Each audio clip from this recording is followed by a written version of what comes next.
ঝাড়খণ্ডে একটা মুফতি জাহাঙ্গীর বেরিয়েছে, সুদ খাওয়াকে হালাল করে দিয়েছে। যে কি সুদ বলছে, ব্যাংকের সুদকে বলছে হালাল। কলকাতার ভেড়া বলছে ঝাড়খণ্ডে একটা মুফতি জাহাঙ্গীরের নাম তো আমি লিব না, লাবার পর বলছে লিব না। এ সুদকে হালাল করে দিয়েছে। যদি আবু বকর সিদ্দিকের জামানায় থাকতো তো গর্দান মেরে দিত। বেটা আল্লাহর শুকরিয়া আদায় করো যে হযরত ওমর ফারুক নাই, নচেত দুনিয়াতে কোনো ওয়াহাবি দেখতে পাওয়া যেত না। মায়ের পেট থেকে জন্ম নিত, গলাটা উড়ে যেত। ও জামান পর্যন্ত আসতে পারতো না, মায়ের পেট থেকে পড়ার পরই শেষ হয়ে যেত। যদি হযরত ওমর ফারুক থাকতো, ওয়াহাবিকে দুনিয়াতে টিকতে দিত না। কারণ নবী পাকের চুল পরিমাণে বেয়াদবি করলে হযরত ওমর ফারুক গর্দান আগে মারতো, ফয়সালা পরে হতো। সুবহানাল্লাহ বলে। আমাকে বলছে সুদকে হালাল করে দিয়েছে, তো বেটা সুদকে হালাল যেই ব্যক্তি বলবে সে কাফির। সুদকে আল্লাহ পাক হারাম করেছেন। যদি কোনো ব্যক্তি সুদকে হালাল বলে সেই ব্যক্তি কাফির হয়ে যাবে। আর তুমি বলছো জাহাঙ্গীর সুদকে হালাল করেছে, ব্যাংকের টাকা সুদকে হালাল করেছে, তো আমি কি ফাতোয়া দিব? তোমার বাপের কিতাব পড়ো।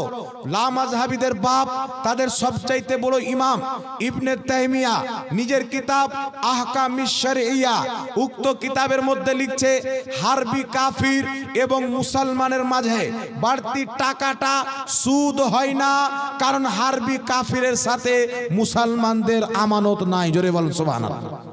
তো তোমার আব্বা তো এই ফতোয়া দিয়েছে, তো জাহাঙ্গীর দিলে আবু বকরের জামানায় থাকলে গর্দান মেরে দিত। আর তোমার বাপ আমার আগে দিয়েছে, ওর গর্দানটা কে মারবে? তাহলে দামিশকে চলে যাও, যার তোমরা মাজার বানিয়ে রেখেছো, লাত মেরে কবরটা ভাঙো আর ওর লাশকে তুলো। না কি বলেন? পাবে না, মেরে গিয়ে মার দো, মিট্টি মে মিল গিয়া মার দো। এদের মাযহাবে নবী মরে মাটির সাথে মিশে গেছে, তারা ইবনে তাইমিয়া আছে কাল্লাস। তোমার মৌলবি লিখছে হারবি কাফিরের সাথে বাড়তি টাকা মুসলমানের সাথে এটা সুদ হয় না। বিশ্ববিখ্যাত ইমাম সারাখসি রাহমাতুল্লাহ আলাইহি নিজের কিতাব আল মাবসুতের মধ্যে, এই কিতাবটি মিশর থেকে প্রকাশিত হয়েছে। উক্ত কিতাবের মধ্যে বিশ্ববিখ্যাত তাবেঈ বিশ্বস্ত ইমাম হযরতে মাকহুল রাদিয়াল্লাহু তাআলা আনহু থেকে বর্ণিত। তিনি বলতেছেন আল্লাহর নবী সাল্লাল্লাহু আলাইহি ওয়াসাল্লাম বলেছেন হারবি কাফিরের সাথে বাড়তি টাকা মুসলমানদের জন্য সুদে গণ্য হবে না। আর জোরে হবে না সুবহানাল্লাহ। শুধু তাই নয়, উঠান হাদিসের কিতাব শারামানিল আসার, উক্ত কিতাবের মধ্যে হাসান সনদে হাদিস বর্ণিত বিশ্ববিখ্যাত তাবেঈ হযরতে ইব্রাহিম নাখঈ রাদিয়াল্লাহু তাআলা আনহু বলছেন, কি বলছেন?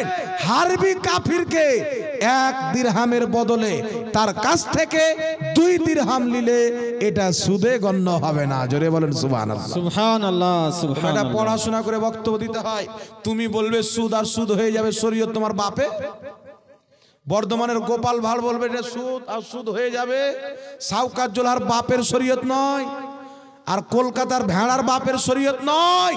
জাহাঙ্গীর মৌলভী ফতোয়া দিয়েছে, নবীর হাদিস থেকে দিয়েছে, তোমার বাবার কিতাব থেকে দিয়েছে, বিশ্ববিখ্যাত তাবেঈর ফতোয়া দেখিয়েছে।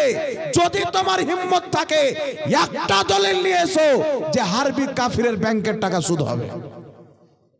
একটা দলিল দাও। আমি তো 3টা দলিল দিলাম, কিয়ামত চলে আসবে কোন লা মাযহাবী কোন দেওবন্দি একটা দলিল দিতে পারবে না। কথা বুঝতে পারছেন বাবা? তো যে দলিল দিয়ে ফতোয়া দিবে তার ফতোয়া গ্রহণযোগ্য হবে না যে হাওয়াতে গুলি চালাবে তার ফতোয়া গ্রহণযোগ্য হবে? কথা বলে, যার কাছে দলিল আছে তার কথা না গ্রহণযোগ্য হবে ভাই। নবী বলছেন হারবি কাফিরের সাথে বাড়তি টাকা সুদ হবে না। হযরতে তাবেঈ ইব্রাহিম নাখঈ বলছেন সুদ হবে না। তোমার বাপ ইবনে তাইমিয়া বলছে সুদ হবে না, আর তুমি বলছো সুদ হবে। তো তোমার মতন দাজ্জাল কানার শরীয়ত মানবো না মুহাম্মদ রাসূলুল্লাহর শরীয়ত মানবো? স্বাভাবিক কথা। নবী মুস্তাফা যেই দিকে, সুন্নি মুসলমান সেই দিকে, ইহুদি খ্রিস্টান যেই দিকে, ওয়াহাবি মোল্লা ওই দিকে, আর তাদের মুকাল্লিদ ওই দিকে। পড়ালেখা ঘোড়ার ঘাস জানার ফতোয়া দিকে সুদকে হালাল করে দিয়েছে। তো হারামখোর ব্যাংকের টাকা যদি সুদ হয়, তো সব ওয়াহাবি তো জানে যে ভারতের ব্যাংকে যদি টাকা রাখি সুদ বাড়বে। জানে কি জানে না? এ সবাই জানেন কি জানেন না? যে ব্যাংকে টাকা রাখলে টাকা বাড়ে, আর তুমি জানছো ব্যাংকে আমি 10,000 টাকা রাখবো, সেখানে সুদ বাড়বে, তো তোর জন্য ব্যাংকে টাকা রাখা জায়েজ আছে? তো যেইগুলো ওয়াহাবি ব্যাংকে মৌলবি, পাবলিকদের তো দোষ নাই।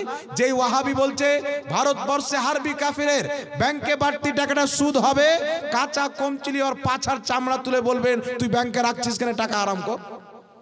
যেখানে সুদ বাড়ছে ওখানে টাকা রাখছিস কেন? এমন ব্যাংকে টাকা রাখতে হবে যেই ব্যাংকে 10,000 টাকা জমা রাখবেন বা 10 লাখ রাখবেন, যেইগুলো নোট দিবেন, যেই টাকাটুকু দিবেন ওই টাকা 1 বছর 2 বছর পর যখন আপনি আনতে যাবেন সেম টাকা আপনাকে দিবে। ওই টাকা ব্যাংকওয়ালা খরচ করতে পারবে না, আপনার অনুমতি ছাড়া খুচরো দিতে পারবে না, যাকে আমানত বলা হয়। কথা আমার বুঝছেন? আমি আমার গাড়ি আপনাকে আমানত দিয়ে গেলাম, ভাই রাখেন, পরশু দিন এসে নিয়ে যাব। যদি প্রধানমন্ত্রী চলে আসে যে গাড়িটা একবার চালাত দাও, আপনার জন্য চালাতে দেওয়া জায়েজ নাই, আপনাকে আমানত দিয়ে গেছে, আপনি তার মালিক নয়, আপনার কাছে আমানত। আর আমানতে যে খেয়ানত করবে মুমিন হবে না। তো এমন ব্যাংকে ওয়াহাবিকে টাকা রাখতে হবে যেই ব্যাংক থেকে টাকা বাড়বে না। কথা বুঝছেন? আর যদি ভারতবর্ষে হারবি কাফিরের ব্যাংকের বাড়তি টাকাকে সুদ বলে, তাহলে কোন ওয়াহাবির ব্যাংকে টাকা রাখা জায়েজ হবে না, হারাম হবে। আর যেই মোল্লা ফতোয়া দিচ্ছে ও বেটা তো আগে 20,000 ব্যাংক অ্যাকাউন্টে নিয়ে নেয়, জালসাই পরে আসে, ব্যাংক অ্যাকাউন্টের টাকাটা আগে নেয়। কত বড় চিটার! বক্তাও মূর্খ আর ব্যাটার শ্রোতাও মূর্খ, শরীয়তের জ্ঞান নাই। আল্লাহ জাহিলদেরকে হেদায়েত দান করুক, সকলে বলেন আল্লাহুম্মা আমিন। এই জন্য ভারতবর্ষে যেই ব্যাংক হারবি কাফিরের, তার সাথে মুসলমানদের ভাগ নাই, অংশ নাই, একেবারে হারবি কাফিরের ব্যাংক, তাহলে সেই ব্যাংকের বাড়তি টাকাটা মুসলমানদের জন্য সুদ নয়। এটা জাহাঙ্গীরের বাপের ফতোয়া নাই, এটা নবীর ফতোয়া, এটাই হচ্ছে তাবির ফতোয়া। সুবহানাল্লাহ। কয়েকটি প্রশ্ন করা হয়েছে বাবা, রাত্রিও মনে হয় অনেক হয়ে গেছে, আর না আপনারাও মনে মনে বলছেন যে মৌলবি তাড়াতাড়ি শেষ করে বাড়ি যাবো, 12:30 হয়ে গেল। হ্যাঁ বাবজি, 3টা পর্যন্ত বলবো তো যে মরে যায়, তো আর শুনবেন না। বীরভূমের কেতাবুদ্দিন ভাই তাড়াতাড়ি মরে গেল এই 3টা পর্যন্ত বলে বলে। একটু বেঁচে বেঁচে চলতে হবে, প্রত্যেকদিন জালসা আছে না, কি বলেন? বেঁচে বেঁচে চলতে হবে। আসসালামু আলাইকুম। ওয়ালাইকুম আসসালাম ওয়া রাহমাতুল্লাহি ওয়া বারাকাতুহু। হুজুর, জানার বিষয় যে নবীর ওসিলা দেওয়া জায়েজ, কিন্তু পীরের ওসিলা কেন দেব, এই বিষয়ে একটু আলোচনা করবেন। মনে রাখবেন, নবীর ওসিলা দেওয়াও জায়েজ, আর নবী পাকের প্রিয় উম্মত, আল্লাহ পাকের মুকাররাব বান্দা, মুকাররাব মানে যারা বেশি করে ইবাদত করে, নিজের খহিশকে আল্লাহর সামনে কুরবান করে আল্লাহ পাককে খুশি করেছেন, নেকি কামিয়ে তাকওয়া পরহেজগারি অর্জন করে মুত্তাকি হয়েছেন, তাদের ওসিলা দিয়েও দোয়া করা সহিহ হাদিস দ্বারা প্রমাণিত। আরে জোরে হবে না সুবহানাল্লাহ? সুবহানাল্লাহ, সুবহানাল্লাহ। কিতাবটির নাম হচ্ছে সহিহ বুখারী। আল্লাহর নবীর ইন্তিকালের পর হযরতে আব্বাসকে নিয়ে সাহাবায়ে কেরাম পাহাড়ের উপরে গিয়ে দোয়া করছেন, আল্লাহ এতদিন তোমার নবীর ওসিলা দিয়ে দোয়া করতাম, তুমি আমাদেরকে বৃষ্টি দিতে, আজকে তোমার নবীর চাচার ওসিলা দিয়ে দোয়া করছি, বৃষ্টি দাও। সুবহানাল্লাহ। তাই নবী পাকের চাচা হযরতে আব্বাসের ওসিলা দিয়ে দোয়া করেন, আল্লাহ বৃষ্টি দিলেন, সহিহ বুখারীর হাদিস। তাহলে নবী পাকের চাচা উনি কি নবী না আল্লাহর ওলি? জোরে বলে। প্রত্যেক সাহাবা আল্লাহর ওলি।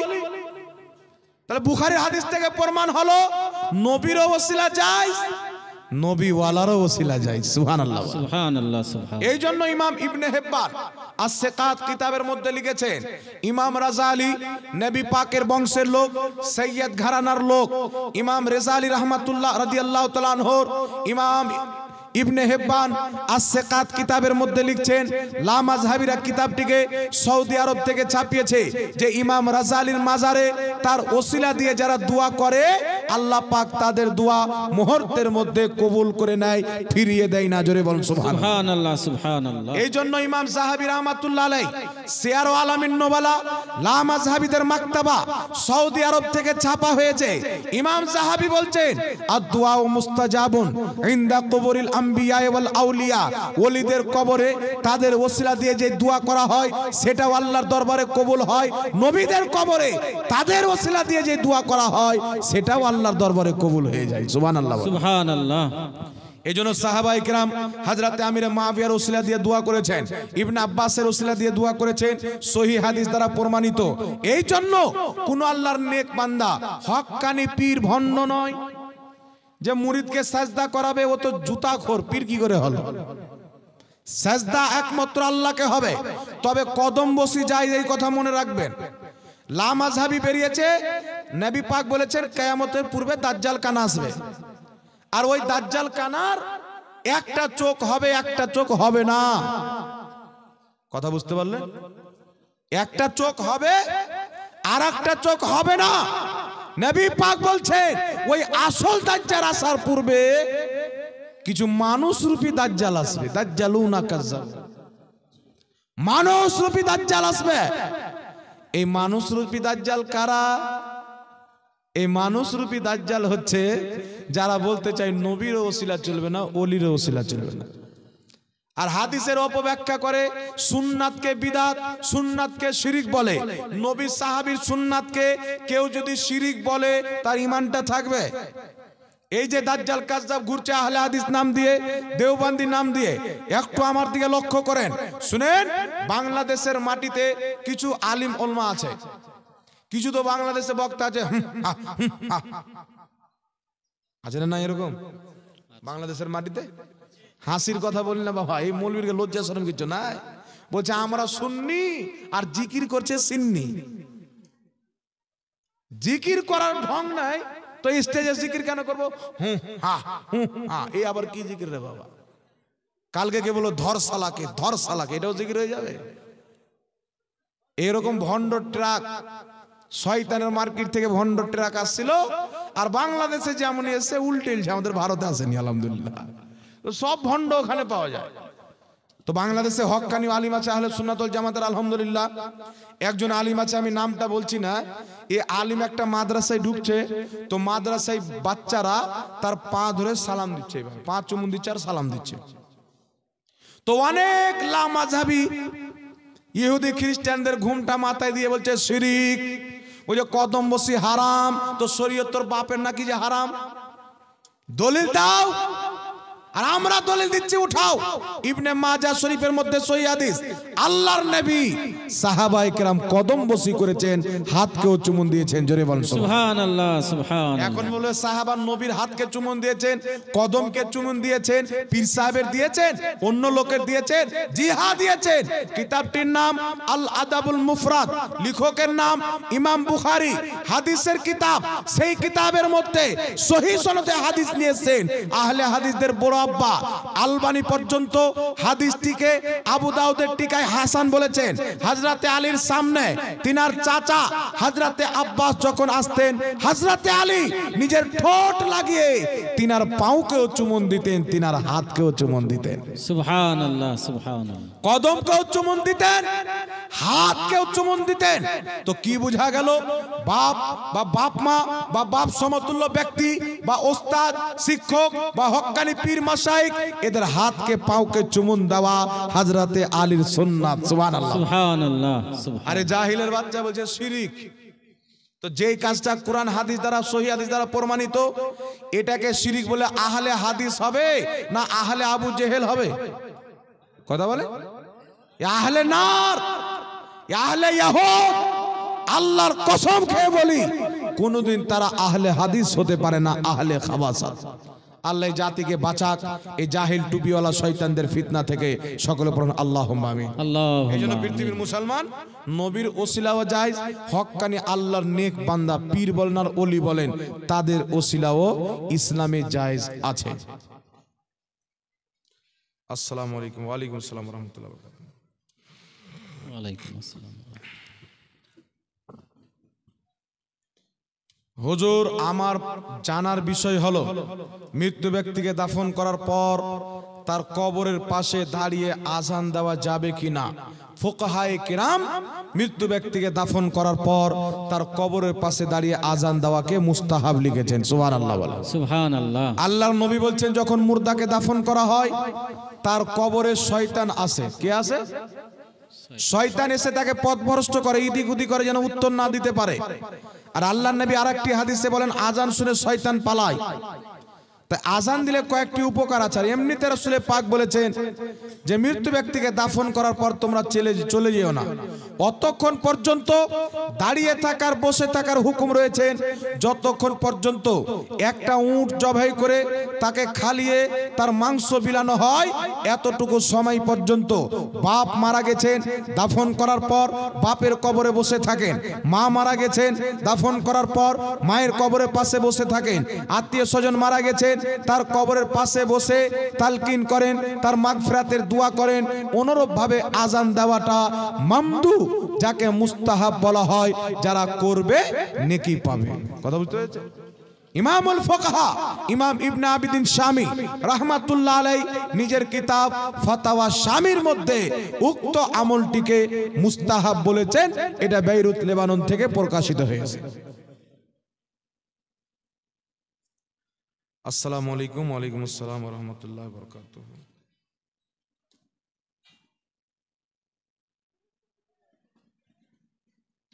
আসসালামু আলাইকুম। ওয়ালাইকুম আসসালাম। হুজুর, একটা জানার বিষয় যে মসজিদের ইমামকে যে বেতন দেওয়া হয় তাতে ইমাম খুশি না হলে কি ওই ইমামের পিছনে নামাজ হবে? তাহলে ইমাম সাহেব যদি এটা মনে করে যে আমি যদি খুশি না হই তাহলে আমার পিছনে নামাজ হবে না, তাহলে নামাজ পড়াই জায়েজ হবে না। আবার কথা বুঝতে পারছেন? তাহলে ইমামতি করাই জায়েজ হবে না। আমি যদি জানি যে আমার পিছনে এদের নামাজ হবে না, তাহলে ওদের ইমামতি করা আমার জন্য জায়েজ হবে? জায়েজ হবে না। তবে মানুষকে বলবো, আমি যারা মসজিদের কমিটি আছে, ইমামের সাথে কোনোদিন জানোয়ারের মতন ব্যবহার করিয়েন না। আল্লাহ মানুষ বানিয়েছেন, মানুষের মতো ব্যবহার করিয়েন। আপনার মেয়ে, আপনার ছেলে স্কুল কলেজ মিশনে পড়াশোনা করে, ইমাম সাহেবের ছেলে মেয়ের পড়ার অধিকার আছে না নাই? ইমাম সাহেবও স্বপ্ন দেখে আমার বেটা যেন আলিম হওয়ার পরে ইংলিশে কথা বলে, আরবিতে কথা বলে, বাংলাতে কথা বলে। এইগুলো শিক্ষা অর্জন করতে গেলে খরচের প্রয়োজন আছে। একটা ছেলে মিশনে যদি রাখেন কমপক্ষে মাসে 5,000 খরচ হবে, আর আপনি ইমামকে বেতন দিচ্ছেন 4,000। আপনার মতন জাহান্নামী কে আছে আর বড়? আপনি তো ইমাম সাহেবের হক মেরে খাচ্ছেন। তো আপনি তো মসজিদের কমিটি নয়, আপনি হচ্ছেন ইমাম সাহেবের দুশমন। না কি বলে? এই ইমাম সাহেবের বেতন কত?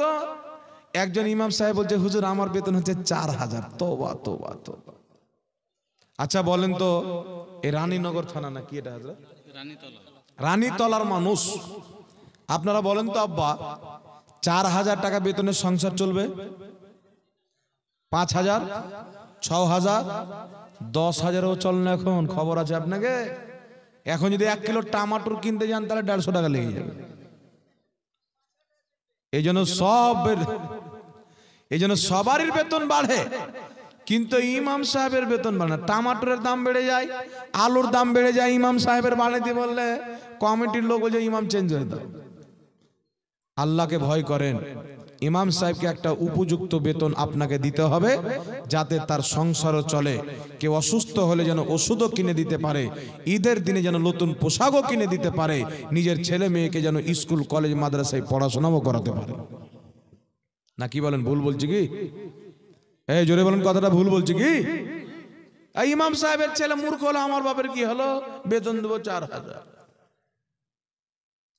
খবরদারি কাজ করবেন না। আল্লাহ পাক হেদায়েত দান করুক। একজন ইমাম সাহেবকে উপযুক্ত বেতন দিবেন, এবং যারাদের মসজিদে দেখছেন 8,000 দিচ্ছেন, 7,000 দিচ্ছেন, ইমাম সাহেবের বেতনটা একটু বাড়াবেন। আল্লাহ আপনার রুজিতে বরকত দিবে, মসজিদের ক্যাশেও বরকত দিবে ইনশাআল্লাহ। ইমাম সাহেবকে খুশি করে রাখবেন, নামাজ পড়বেন, আল্লাহ পাক নামাজ ইনশাআল্লাহ কারেন্টের মতো কবুল করে নেবে। কথা বুঝতে পারছেন কিনা? জি। আসসালামু আলাইকুম। ওয়ালাইকুম আসসালাম। হুজুর, জানার বিষয় হলো দেওবন্দি ওয়াহাবিদের সালাম দেওয়া যাবে, এই বিষয়ে বলুন। দেওবন্দি ওয়াহাবি যাদের আকীদা খারাপ, নবীর ব্যাপারে খারাপ, রাসূলের ব্যাপারে খারাপ, এমন দেওবন্দি আছে আকীদার ব্যাপারে ওর কোনো জ্ঞানই নাই। যে মূর্খ, তাহলে ওকে আপনার বুঝানো কর্তব্য আছে যে এইগুলো দেওবন্দের কুফরি আকীদা, তুমি তওবা করে মুসলমান হও। একজন আলিম মানুষ, আমি নিজের কথা বলছি, আমি একটা জায়গাতে ছিলাম, সেই জায়গাতে কিছু লোককে দেখছি এরা সব দেওবন্দি দলে চলে গেছে। তো এদেরকে পাশে যদি আমি বসি বুঝাই তো এরা সঠিকটাতে ফিরে আসবে। তো আমি ওদেরকে বেশি সালাম করতাম, পাবলিক মানুষ, আর আমাকে বিশ্বাস ছিল তাই সালাম করতাম। কিন্তু এমন দেওবন্দি আছে, আপনি ওকে সালাম করবেন, কালকে ওর পাশে বসবেন আর আপনাকে কোরআন পড়ে উল্টা পুল্টা বুঝিয়ে আপনার ইমানটা ধ্বংস করে দেবে। এই জন্য নবী পাক বলেছেন ওয়ালা তুজালিসুম, তার পাশে বসিও না, সালাম দিও না, মরে গেলে জানাজার নামাজও পড়িও না। তো তার আকীদা কুফর পর্যন্ত পৌঁছে গেছে। এমন দেওবন্দি ওয়াহাবিকে সালাম দেওয়া জায়েজ নয়। তারা যদি আপনাকে সালাম দেয় তার উত্তর হলো ওয়া সালামুন আলা মানিত্তাবাউল হুদা। কি উত্তর হবে? সালামুন আলা মানিত্তাবাউল হুদা। এটা ওয়াহাবি দেওবন্দিদের সালামের উত্তর। এর অর্থ হচ্ছে সালামতি তাদের জন্য যারা হেদায়েতের প্রতি কায়েম আছে। কথা বুঝতে পারলেন? এই উত্তরটা দিল। আসসালামু আলাইকুম হুজুর। ওয়ালাইকুম আসসালাম। একটা জানার বিষয় যে শাবে বারাতে রোজা রাখা ও হালুয়া রুটি করা যাবে কি যাবে না একটু বলবেন। রোজার ব্যাপারটা তো বলে দিলাম, বললাম কি বললাম না? রোজার ব্যাপারটা বলে দিয়েছি। হালুয়া রুটি, কোন ওয়াহাবি যদি বলে হালুয়া রুটি খাওয়া যাবে না, তাহলে দু চারটা গরু ধরে ওর মুখে পেশাব করিয়ে দিবেন। কারণ ওয়াহাবিদের ধর্মে গরুর পেশাব, ছাগলের পেশাব, মুরগির পেশাব এগুলো সব হচ্ছে পাক। ছাগলের লাদি, গরুর লাদ, তারপর আপনার মুরগির পাখানা, এগুলো ওয়াহাবিদের কিতাবে, ওয়াহাবিদের ধর্মে হালাল। ওয়াহাবিদের গুরু ওয়াহিদুজ্জামা হাদিয়াতুল মাহাদি কিতাবের মধ্যে লিখছে যেইগুলো পশু পাখির মাংস হালাল, তার পেশাব পাখানাও হালাল। কথা বুঝতে পারছেন? তো ওকে বলবেন যে আমরা হালুয়া রুটি খাবো, তুই মুরগির গু খা, ওটাই তোদের কপালে আছে। কিন্তু হালুয়া রুটি কোথায় থেকে আসলো? হালুয়া রুটি আমার নবী খেতেন। হালুয়া নবীর পছন্দের খাবার, রুটি নবীর পছন্দের খাবার। ইবনে মাজাহ শরীফের মধ্যে একটি অধ্যায় আছে, অধ্যায়টির নাম হলো বাবুল হালুয়া, হালুয়া খাওয়ার পরিচ্ছেদ। সেই পরিচ্ছেদে হাদিস قالت عائشة الصديقة رضي الله تعالى عنها كان النبي صلى الله عليه وسلم يحب الحلوى والعسل। মা আয়েশা বলেন আল্লাহর নবী সব চাইতে বেশি হালুয়া খেতে ভালোবাসতেন। সুবহানাল্লাহ, সুবহানাল্লাহ। আর মধু খেতে ভালোবাসতেন। সুতরাং শাবে বারাতের একটি ফজিলতপূর্ণ রাত দিন মনে করে কোন ব্যক্তি মুমিন মুসলমান যদি হালুয়া রুটি করে, যে এই রাত্রিটি ফজিলতপূর্ণ রাত্রি, দিনটি ফজিলতপূর্ণ, এই রাত্রিতে আল্লাহ বান্দার গুনাহ ক্ষমা করে। সুতরাং আজকে যেই খাবারটা খাবো নবীর ভালোবাসার খাবার, পছন্দনীয় খাবার হালুয়া রুটি খাবো, এটা শুধু জায়েজ নয় বরং ভালো। কথা বুঝতে পারছেন? বরং ভালো। তবে কেউ যদি এটা মনে করে যে হালুয়া রুটি না করলে শাবে বারাত হয় না, তাহলে এটা হলো মূর্খাম। শাবে বারাতের জন্য হালুয়া রুটি নয়, হালুয়া রুটি হবে নবী মুস্তাফা পছন্দ করতেন তাই। কথা বুঝতে পেরেছেন? নবী ভালোবাসতেন, শাবে বারাতে হালুয়া রুটি করেন, ঈদের দিন হালুয়া রুটি করেন, রমজানে হালুয়া রুটি করেন, যে কোনো দিন নবী পাকের পছন্দের খাবার মনে করে হালুয়া রুটি খাবেন, আল্লাহ আপনাকে সওয়াব দান করবেন। নবী যা খেয়েছেন তা খাওয়া সওয়াব, নবী যা ছেড়েছেন তা ছাড়া সওয়াব। এই দেখেন একটা কিতাব আছে আমার বড় ভাই মুফতি আমজাদ হোসেন সিমনানি সাহেবের লেখা কিতাব। কিতাবটির নাম হচ্ছে হাদিস ও মুহাদ্দিসের দৃষ্টিতে শাবে বারাত পালন বৈধ কিনা। কিছু দাজ্জাল কানা মৌলবি বেরিয়েছে যে শাবে বারাতের রোজা কোনো হাদিসে নাই। এই সমস্ত দাজ্জাল কানার জবাব এই কিতাবের মধ্যে একটা নয়, দুটা নয়, একাধিক হাদিস, হাসান হাদিস, সহিহ হাদিস, মুরসাল হাদিস, জয়ীফ হাদিস, সব হাদিস দিয়ে শাবে বারাত প্রমাণ করা আছে। আর সবচাইতে কামাল হলো যেই মোল্লা বলে শাবে বারাতের রোজা রাখলে জাহান্নামে যাবে, ওর বাপ দাদার কিতাবে লেখা আছে শাবে বারাতের রোজা রাখলে নেকির কাজ। কথা বুঝতে পারছেন? আব্বা লিখছে নেকির কাজ আর বেটা বলছে জাহান্নামে যাবে।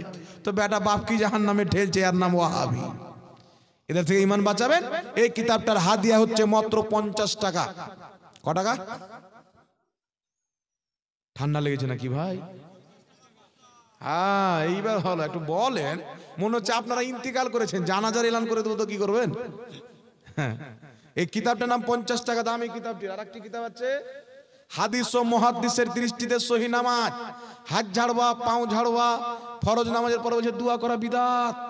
যারা বলে দোয়া করা বিদআত, ওদের আব্বা হুজুরদের কিতাব থেকে প্রমাণ করা আছে ফরজ নামাজের পর হাত তুলে দোয়া করা যায়, সবাই মিলে হাত তুলে দোয়া করাও যায়। জোরে বল সুবহানাল্লাহ। সুবহানাল্লাহ। ওদের বাপ দাদার কিতাব থেকে দেওয়া আছে। তবে কামাল হলো আগে নবীর হাদিস থেকে, আগে আল্লাহর কোরআন থেকে, তারপরে হাদিস থেকে, তারপরে ওয়াহাবিদের বাপের কিতাব থেকে প্রমাণ করা আছে। দেখ ওয়াহাবি, আমাদের কিতাব তো বাপ পরের কথা, তোর বাপের কিতাবে লেখা আছে ফরজ নামাজের পর দোয়া করা যায়। কথা বুঝলেন? দোয়া সবাই মিলে দোয়া করা যায়, হাত তুলে দোয়া করা যায়। এই কিতাবের মধ্যে সব পাবেন। ইমামের পিছনে সূরা ফাতিহা পড়া অবৈধ, অসংখ্য সহিহ হাদিস পাবেন। রাফায়দান করা যাবে না, অসংখ্য সহিহ হাদিস পাবেন। আমিন আসতে বলতে হবে, একাধিক সহিহ হাদিস উক্ত কিতাবের মধ্যে পাবেন। এই কিতাবটি 300-র চাইতে বেশি পৃষ্ঠায় লিপিবদ্ধ। এই রকম কিতাব আজ পর্যন্ত পশ্চিম বাংলার মাটিতে লেখা হয়নি। প্রথম কিতাব নামাজের ব্যাপারে দলিল, যে আমি চ্যালেঞ্জ করে বলছি, জেনে শুনে বলছি, ভুল ভালো কিনা, প্রথম কিতাব নামাজের ব্যাপারে এরকম লেখা হয়েছে। এইরকম কিতাব লেখা হয়েছে, তবে এইরকম দলিল কিতাব লেখা হয়নি। হাদিস কত নম্বর হাদিস, কোন কিতাবে কে সহি বলেছেন, কোন কিতাবে সহি বলেছেন, সব এই কিতাবের মধ্যে পাবেন। কিতাবটির দাম হচ্ছে 150 টাকা। আপনারা অবশ্যই কিনবেন, নিজের ঈমানকে বাঁচাবেন, বন্ধু বান্ধবকে দিবেন, তারাও পড়ে যেন নিজের ঈমানকে বাঁচাতে পারে। দুটো মিলিয়ে 200 টাকা হাদিয়া। এটা বড়টা নিলে 150, আর এটা নিলে আপনার শবে বরাত নিলে 50 টাকা। যারা ইচ্ছুক একটু কই হাসান কোথায় গেল? হাসান একটু ঘুরে নাও কষ্ট করে নাকি বাবা। হ্যাঁ, এদিকে ঘুরে নেন একটু করে। যারা নেবেন আপনারা টাকা বের করে রাখেন, হাসান যাচ্ছে, আপনারা নিয়ে নেবেন। আর হাসানের জন্য একটু দোয়া করে দেবেন। ওর বাপ আলিম, আল্লাহ যেন ওকে ভালো আলিম তৈরি করে, বলেন আল্লাহুম্মা আমিন। আসসালামু আলাইকুম। ওয়ালাইকুম সালাম। ফজরের সুন্নাত নামাজের নিয়ত নাই, এক বক্তা বলেছে, সঠিক কি জানাবেন? কিছু মূর্খ বক্তা বেরিয়েছে, এরা বলতে চায় নিয়ত মুখে করা বিদআত। তবে ফুকাহায়ে কেরাম, মুহাদ্দিসিনে কেরাম বলছেন মুখে নিয়ত উচ্চারণ করা হচ্ছে মুস্তাহাব। ইমাম হাসান রাদিয়াল্লাহু তাআলা আনহু বলছেন নিয়ত মুখে উচ্চারণ করা সুন্নাত বা মুস্তাহাব। ইমামুল্লাহ আলী কারি মিশকাতে সারা মিরকাতের মধ্যে লিখেছেন নিয়ত মুখে উচ্চারণ করা হচ্ছে মুস্তাহাব, অন্তরের নিয়ত হচ্ছে ফরজ, মুখে উচ্চারণ করা হচ্ছে মুস্তাহাব। সুতরাং কেউ যদি মুখে উচ্চারণ করে, মুখে উচ্চারণ করারও সওয়াবটা পাবে। কথা বুঝতে পেরেছেন? এই জন্য ফজরের নামাজ নয়, প্রত্যেক নামাজের নিয়ত মুখে উচ্চারণ করা হচ্ছে মুস্তাহাব। কারণ রাসূল পাক বলেছেন যার অন্তর আলাদা বলছে মুখ আলাদা, মানে মুখে বলছে আমি নামাজ পড়তে যাচ্ছি আল্লাহর জন্য, আর অন্তরে আছে আমি নামাজ পড়ছি মানুষ যেন আমাকে নামাজি বলে। তাহলে নামাজি চিটার নামাজি হলো কি হল না? দুইমুখী হলো কি হল না? অন্তর আলাদা, মুখ আলাদা, দুইমুখী। আর দুইমুখী ব্যক্তিকে আল্লাহ পছন্দ করে, জোরে বলে, দুইমুখী ব্যক্তিকে আল্লাহ পছন্দ করে না। তার জন্য সালফে সালেহিনগণ, আহলুল ইলমগণ, মুহাদ্দিস ফকিহগণ তারা বলেছে মুখে নিয়ত উচ্চারণ করা। অন্তরে আছে আমি নামাজ পড়তে যাচ্ছি, জোহরের 4 রাকাত নামাজ, মুখে উচ্চারণ করে দিল, অন্তর মুখ এক হয়ে গেল, আল্লাহ তার নিয়তে খুশি হয়ে গেল। এই জন্য মুখে নিয়ত উচ্চারণ করা মুহাদ্দিসদের ইসলামে মুস্তাহাব, জাহিলদের ইসলামে বিদআত। আপনি জাহিলের ইসলাম নেবেন না মুহাদ্দিসদের ইসলাম নেবেন, আপনার ব্যাপার। এখানে একটি প্রশ্ন করা হচ্ছে, আসসালামু আলাইকুম। ওয়ালাইকুম আসসালাম ওয়া রাহমাতুল্লাহি ওয়া বারাকাতুহু। যে ব্যক্তি এইভাবে প্রশ্ন করেছেন আমার মনে হয় ওর খুব রাগ হয়েছে, বুঝতে পারছেন? মানে প্রশ্ন করার নিয়মও বাপ মা শিখায়নি, অভদ্রের মতন প্রশ্ন করেছে। এখানে প্রশ্ন করেছেন যেই গ্রামে সুদ, মদ, গাঁজা 24 ঘন্টা, এমন কি যে রোজা খোলার পরেও খায়, মানে 24 ঘন্টা সুদ, মদ, গাঁজা খেতেই থাকে। তো যে প্রশ্ন করেছে ভদ্রলোক না অভদ্রলোক? জি, প্রশ্ন করার নিয়ম আছে। কোন সমাজকে এইভাবে ছোট নোংরা করে প্রশ্ন করাটা কি ঠিক? কথা বলেন। এটা তো বলতে পারে যে আমাদের এলাকায় বা অমুক এলাকায় বা কোন দেশে মানুষ দারু পান করে, সুদ খায়, জিনা করে, বিভিন্ন নোংরা কাজ করে, তাহলে এইগুলো এলাকাতে কি জালসা করলে কি রহমত হবে? তো জালসা করি না, তাহলে গান দাও। এখানে যে 6 ঘন্টা 7 ঘন্টা বসে আপনারা আল্লাহ আল্লাহ রসুলের জিকির গুণগান শুনলেন, এই 6-7 ঘন্টা গাঁজা থেকে বাঁচলেন, মদ থেকে বাঁচলেন, জুয়া থেকে বাঁচলেন, হারাম থেকে বাঁচলেন, নেকির কাজে লিপ্ত থাকলেন, উপকার হলো কি হলো না? উপকার হলো। অনেক কিছু শিখলেন, উপকার হলো কি হলো না? তো রহমত হলো, তাই তো উপকার হলো। তো যেই গ্রামে গাঁজাখোর মদখোর মাতাল বেশি, ওই গ্রামে জালসা করতে হবে বেশি। কথা বুঝতে পারছেন? বেশি করতে হবে। যেই গ্রামের নামাজি আছে, রোজাদার আছে, ওই গ্রামটা একবারে জান্নাতের টিকিট পেয়ে নিয়েছে, তো জালসা করার দরকার কি আছে? যেই গ্রামে শয়তানি আছে, ওই গ্রামে তো বেশি করে জালসা করতে হবে, নাকি বলেন?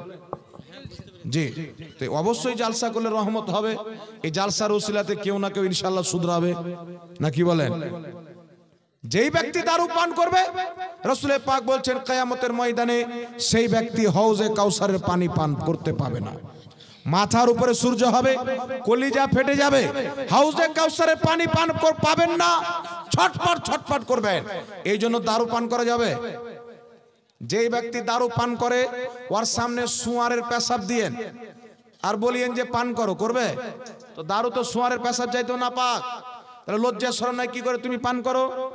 যেই ব্যক্তি সুদ খায়, কুকুর যদি একটা রাস্তায় থাকে আর সুদ করে একটা রাস্তায় থাকে, কুকুরের দিক দিয়ে যাবেন, ওর দিক দিয়ে যাবেন না। সুদ করে ডিহিতে পাও রাখবেন না, সুদ করে ডিহির বা তার বাড়ির বা ওই সুদ করে আপনার সন্তানদেরকে ছায়া পর্যন্ত নিংতে দিবেন না। কথা বুঝতে পারছেন?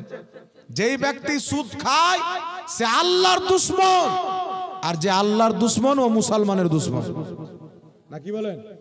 আবু জেহেল আমাদের দুশমন না বন্ধু? দুশমন, কারণ আল্লাহ আল্লাহ নবীর দুশমন। তো যেই ব্যক্তি সুদ খায়, আল্লাহ আল্লাহ রসুলের দুশমন, আমাদেরও দুশমন। কথা বুঝতে পেরেছেন?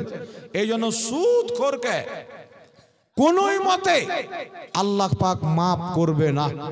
যারা খেয়েছেন তওবা করবেন, যাদের কাছে সুদের টাকা নিয়েছেন ঘুরিয়ে দিবেন, তবে আল্লাহ চাইলে ক্ষমা করতে পারে। আর এই সুদ খেয়ে যদি মরে যাও, তোমার যে কি অবস্থা হবে বেটা, তুমি চিন্তা করো, চিন্তা করো। আল্লাহ পাক হেদায়েত দান করুক, সকলে পড়ুন আল্লাহুম্মা আমিন। আল্লাহুম্মা আমিন। আরেকটি প্রশ্ন আছেন, আসসালামু আলাইকুম। ওয়ালাইকুম আসসালাম। গরু ছাগলের ভুঁড়ি খাওয়া শরীয়তে সম্মত কি? হুজুর জানাবেন।